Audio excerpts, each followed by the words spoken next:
ప్రజల ఆశయాలకి అభిప్రాయాలకి పెద్దపీట వేసేటువంటి నాయకుడు. తన మన అన్న భేదం లేకుండా కష్టం అన్న ప్రతి ఒక్కరికి అండగా నిలబడేటువంటి లీడర్. హార్డ్ వర్క్ మరియు స్మార్ట్నెస్ కలగలిపినటువంటి మంత్రివర్యులు మా నారా లోకేష్ గారిని మాట్లాడవలసిందిగా రిక్వెస్ట్ చేస్తున్నాము. నారా లోకేష్ గారు.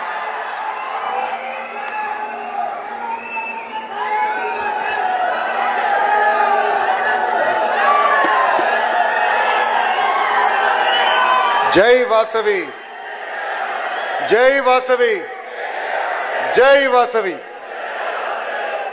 గౌరవ ముఖ్యమంత్రి శ్రీ నారా చంద్రబాబు నాయుడు గారికి, ఉప ముఖ్యమంత్రి ఉస్తాద్ భగత్ సింగ్ పవన్ అన్న గారికి, బీజేపీ రాష్ట్ర అధ్యక్షులు మాధవ్ గారికి, కేంద్ర మంత్రి పెమ్మసాని గారికి, బీసీ సంక్షేమ శాఖ మార్చులు మా లేడీ టైగర్ సవితమ్మ గారికి, ఇండస్ట్రీస్ మినిస్టర్ టీజీ భరత్ గారికి, మున్సిపల్ శాఖ మార్చులు అమరావతి పనులు పరిగెత్తిస్తున్న నారాయణ మాస్టర్ గారికి, టూరిజం మార్చులు దుర్గేష్ గారికి, నాదెండ్ల మనోహర్ గారికి, వేదిక పైన ఉన్న గౌరవ ఎంపీలు, ఎమ్మెల్యేలు, ఆర్య వైశ్య కార్పొరేషన్ చైర్మన్ మా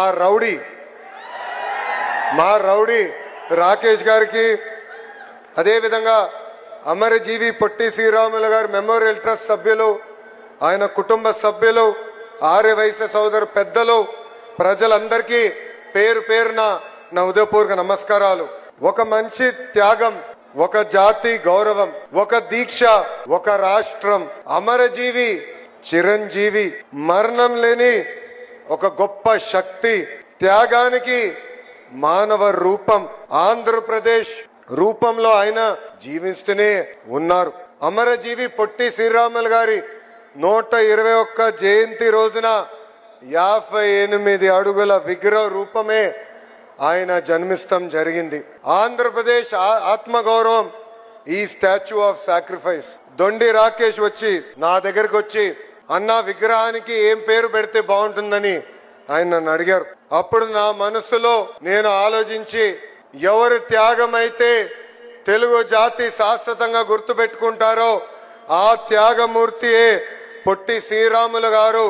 అందుకే స్టాచ్యూ ఆఫ్ సాక్రిఫైస్ పేరు పెట్టాలని నేను కోరటం జరిగింది. ఈ విగ్రహం తెలుగు జాతి గొప్పతనం ఏంటో అమరావతి నుంచి అంతర్జాతికి స్థాయికి తీసుకెళ్తుందని ఈ సభాముఖంగా నేను కోరుతున్నాం.